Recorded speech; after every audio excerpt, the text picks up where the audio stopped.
Hello and welcome to another Ask Me Mondays. It got cold here in Austria and it's our last whole day. Tomorrow we will travel to Munich and the day after tomorrow we will travel back to Berlin. That means the next Ask Me Mondays will be in Berlin, where it all started, back to the roots.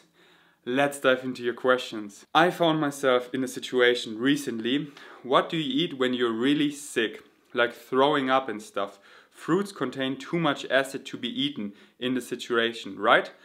No, that is a big misconception. Many people think like because something tastes acidish, you know, like acid, like a lemon or a grapefruit, like, ooh, it's so sour, it must be acid, right? No, what matters is how it's digested and the pH level and how it's digested, like lemon, other vitamin C rich fruits, vegetables, other fruits are super alkaline. Most of them are super alkaline, so don't you worry. Fruits are always great when you're sick, but not only when you're sick, but also to prevent sickness, so all the time. So it's funny, people often ask me what should I eat when I'm sick.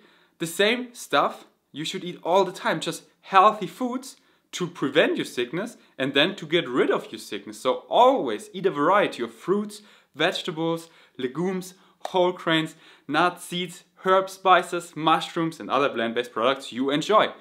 Always, when you're sick, when you're not sick. So, and you know, the like orange, ginger, or lemon, you should only eat when you're sick. No, you should eat it all the time because it's super healthy and you won't prevent illness. You don't want to come it that far that your immune system breaks down. Eat healthy foods all the time. Eat fruits all the time. Hey, Ferdinand, I plan on starting to train for a marathon. However, I also intend to gain weight by building lean muscle as I am at the lower end of the normal BMI. For my age, I have been lifting for 1.5 years and I'm not sure if starting marathon training along while continuing to lift be detrimental to the gains that I made in terms of muscle mass from my 1.5 years of training. Is it possible to arrive at a balance between marathon and strength training? Yes, definitely. First of all, don't you worry about the gains you already have built up in the past 1.5 years, as you said, because there's something called the muscle memory effect. The gains, the muscle mass you already have built, you will so easily can build again. So, for example, you don't train for a while, you lose some muscle mass, and then when you go back to the gym, the muscle mass you have already built up, you can so quickly rebuild with ease because of the muscle memory effect, because you already have the muscle tissues and you can rebuild them so easily to the point where you already have them. The hardest thing is like birthing new gains, building new muscles. That's always the hardest, but the ones you already built, you easily can rebuild. So don't you worry if you don't train for a month or sick for a couple of weeks, you can rebuild the gains you have already built in the past so quickly. But it is also possible to combine marathon and weightlifting, no problem. First of all, if you're unsure, should I do this or that? As I said, follow your highest excitement. What excites you more? And if both excites you, go for it. You can do it. So how I would recommend doing it, just, you know, strength training doesn't take up too much time. It's like when you go to the gym 4 times per week, 3 to 4 to 5 times a week is all you need. About an hour each session, like an upper body, lower body split, as I mostly recommend. 2 times upper body, 2 times lower body. That is 4 times per week. That is about 4, let's say 5 hours per week. Easy, done. You do that.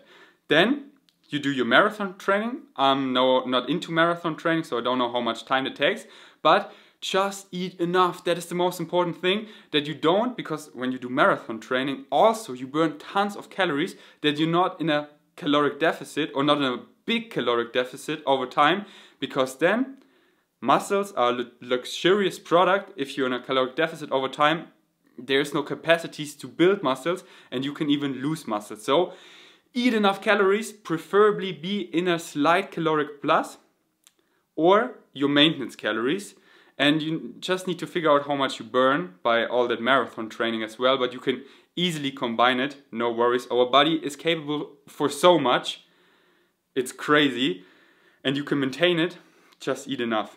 And train properly, that is also super important. If you want some guidance on that, check out my training guide, vgains.org. What about diabetes type 1? My dad have it since a couple of years. Has this something to do with an unhealthy living? Can this be prevented or cured by veganism? Or is this really something in your genes? And what about a lot of other diseases? Can they all be cured by being vegan? Because I don't think so. No. Veganism or a plant-based diet isn't the answer and the cure for everything. That's just common sense. Not for everything, but for so many things, including our top leading killers like cancer and heart disease. A plant-based diet prevents and cures so many of our Western diseases, which are just so unnatural, which shouldn't exist, which haven't existed decades, no, I mean centuries ago, but because of our unnatural way of eating, like all that animal products, all the junk food, we clog our arteries, we develop heart disease, high blood pressure, cancer, all that stuff. But that shouldn't be happened. And if we eat natural, a whole food plant-based diet, we can prevent most of them and reverse them even. Mostly diabetes type 1 is developed in childhood, but you said your dad just got it a couple of years ago. And unfortunately, diabetes type 1 cannot be reversed by any diet.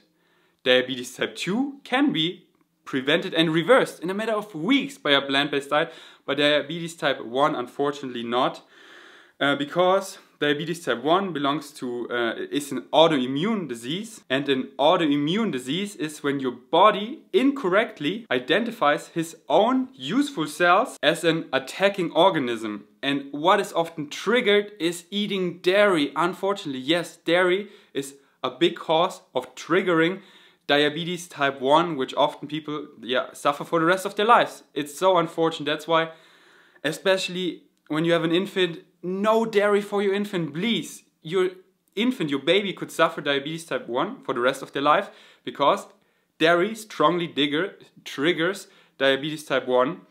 So unfortunately your daddy just has it. It's really unfortunate. But that doesn't mean he can't have a great life. No, it's just a small limitation. Anyways, is fasting healthy? I fast daily. Yes, fasting is healthy to some extent, not where you're starving yourself and lacking nutrients and feel down and low of energy, but to some extent just to give your digestion a break. And that's the most natural, that we fast once in a while, because food wasn't always so abundant. Like we open up the fridge. Some days we had more food, some days we had little food, some days we had no food, and then we had to fast. And it's just natural, but you know, not everything that is natural is good. That is the naturalistic fallacy, to believe that everything what is natural must be good. Don't think like that, because there are many things, so many things that are unnatural, that are great for us, and there are so many things that are natural and they're horrible. Like rape is natural in nature, rape happens all the time. Murder is natural, it happens in nature all the time, but you know, should we, you know, have laws that, anyways, I can make an entire video about this naturalistic fallacy. But fasting is healthy to some extent, just giving your digestive tract some time, because you're always basically digesting food and it always takes up energy. And you know, food always comes with a bit of heavy metals, a bit of stuff that is poisonous to us, only a bit, so our body always has to handle that. Of course, plant foods, very little and are so good for us, but still, food is always a task for our body. And if we fast for like 16 hours or maybe a day, we give our body a break, our digestive tract a break, and our body can focus on other stuff, because some stuff just accumulates because your body hasn't the capacities for it, but then your body can actively work on that stuff. So you shouldn't, I mean, find a healthy balance that works for you. The most important thing is what you eat and how much you eat. How much you eat decides if you will gain or lose weight, and what you eat will decide if you're healthy or not. So I recommend a whole food plant-based diet, and then find a healthy balance. If you know sometimes fasting works great for you and you feel very active, go for it. If intermittent fasting works for you, then go for it. If you just feel hungry and hangry, then don't. It's optional. And check out my video about fasting up here. Yeah, check it out. Yeah, check it out. Boxers or briefs? I wear neither. I don't wear underwear. Hi, Ferdinand. Did any of your family change their diet after you did? Yes, not entirely plant-based, but my brother, my mother, they got much more plant curious at first, and then the diet is now much more plant-based than it used to be. And I think my brother is really close-ish to be plant-based, I'm not sure, but yeah, definitely. Can you please debunk this idea that if we all go vegan, cows will overpopulate the world? Oh, that is so dumb. Like, oh, we have to eat cows because they will overpopulate our planet. Yes, it is true that right now we have about 7 billion people and 70 billion farmed animals, not to mention the hundreds of billions marine animals, but you know, only the farmed animals, they outnumber every human being 10 to 1. So you could think like, oh, if we wouldn't eat them, they would completely outnumber us. No, this is such a stupid way of thinking, because those animals, those farmed animals, are not natural. We make them. You know, if demand decreases, then they produce less of them, because it's always demand and supply. And if we demand less animal products, then they produce less.